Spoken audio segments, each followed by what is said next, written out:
एक छोटे से गांव में वर्षों से एक पुरानी मान्यता थी कि वहां एक चुड़ैल का साया है। गांव के बड़े बुजुर्गों के अनुसार अंधेरा होने के बाद उस पुराने बाग में जाना खतरे से खाली नहीं था। कहते हैं कि उस बाग में रात को एक चुड़ैल आती थी और जो भी उसे देखने जाता था वह डर के मारे अपनी सुध बुध खो देता था। मुख्य कहानी, रमेश की नई शादी हुई थी और उसकी पत्नी शांति गांव की इस पुरानी मान्यता पर यकीन नहीं करती थी। वह पढ़ी लिखी और साहसी महिला थी और गांव की अन्य महिलाओं को भी इस अंधविश्वास से बाहर निकालना चाहती थी। उसने ठान लिया कि वह इस चुड़ैल के डर को खत्म करके ही रहेगी। एक रात रमेश ने अपनी पत्नी को गांव के उस पुराने बाग में न जाने की चेतावनी दी, पर शांति ने साहसिक कदम उठाने की ठानी। रात को जब पूरे गांव में अंधेरा और सन्नाटा था, शांति अकेली ही उस बाग में चली गई। जैसे ही वह बाग में पहुंची, एक अजीब सा डरावना माहौल था, पर शांति ने हिम्मत नहीं हारी। अचानक उसे एक छाया दिखाई दी। वह शांति को देखकर एक अजीबोगरीब आवाज में हंसने लगी।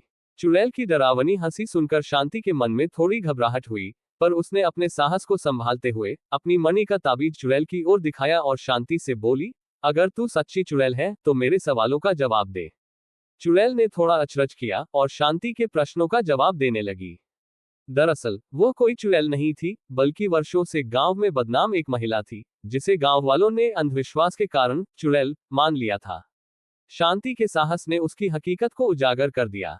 अंतिम भाग। अगले दिन शांति ने गांव वालों को उस महिला की असली कहानी बताई। उसने बताया कि वह महिला अपने दुखों के कारण उस बाग में रात में आती थी। गांव वालों ने उस महिला से माफी मांगी और उसे अपनी जिंदगी फिर से शुरू करने का अवसर दिया। शांति के इस साहसिक कदम ने न केवल गांव से अंधविश्वास को मिटाया, बल्कि एक महिला की इज्जत और जिंदगी भी बचाई। रमेश को भी अपनी पत्नी पर गर्व महसूस हुआ और शांति के साहस की कहानी पूरे गांव में फैल गई। अगर आप इस कहानी को विस्तार में या किसी खास विषय के साथ चाहते हैं तो कृपया बताएं। वीडियो लाइक और सब्सक्राइब